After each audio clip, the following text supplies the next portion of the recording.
Hello friends, welcome back to my channel. তো অনেক দিন পরে চলে এসেছি আর একটা ভিডিও নিয়ে, একটা পিঠের ভিডিও। তো এটা হচ্ছে সরা পিঠে। এটা দুধ দিয়ে ভিজানো হয়। সরা পিঠে বানানোর পরে দুধের মধ্যে দিয়ে ভিজানো হয়, ভিজে পিঠেও বলে।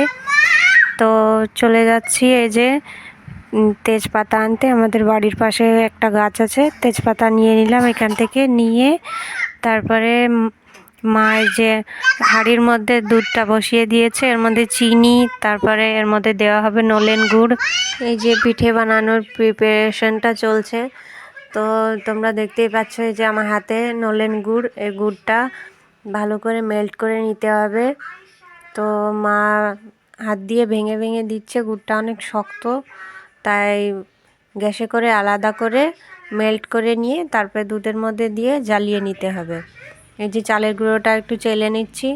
চালের গুঁড়োটার মধ্যে অনেক বড় বড় দানাও থেকে যায়, তার জন্যে একটু চেলে নিলে ভালো হয়। এই যে দুধের মধ্যে ঢেলে দেওয়া হয়েছে নলেন গুড়টুকু। তারপরে ভালো করে জাল দিয়ে তারপরে এই যে মা রান্নাঘরে চলে এসেছে, উনুন ধরিয়ে দিয়েছে এই যে, আর আঁচের উপরে বসিয়ে দিয়েছে। পিঠে বানানোর ছাঁচটা দিয়ে দিয়েছে। এই যে এই দেখো, এই যে ব্যাটারটা রেডি হয়ে গেছে ছাঁচের পিঠে বানানোর জন্য। আগে একটু অল্প অল্প করে দিয়ে দেখা হচ্ছে কি কেমন হয়।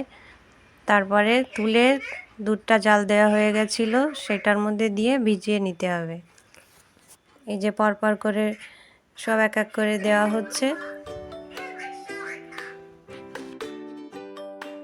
এদিকে পিঠে বানাতে না বানাতে সন্ধ্যা হয়ে এসেছে, বাইরে অন্ধকার হয়ে গেছে প্রায়। এই যে সন্ধ্যা হয়ে গেছে, পিঠে বানানো হচ্ছে এখন। শীতকালের এই পিঠেটা খেতে খুবই দুর্দান্ত লাগে। তো তোমরাও বাড়িতে বানিয়ে খেয়ে দেখতে পারো।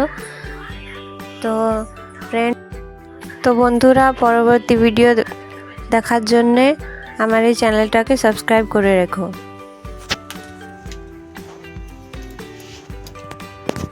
আমার এই ভিডিওটাকে তোমরা একটু লাইক করো আর সাবস্ক্রাইব করো, কেন কি সাবস্ক্রাইব একদমই বাড়ছে না। তো তোমরা একটু আমার ভিডিওটাকে লাইক করো, সাবস্ক্রাইব করো। Thank you.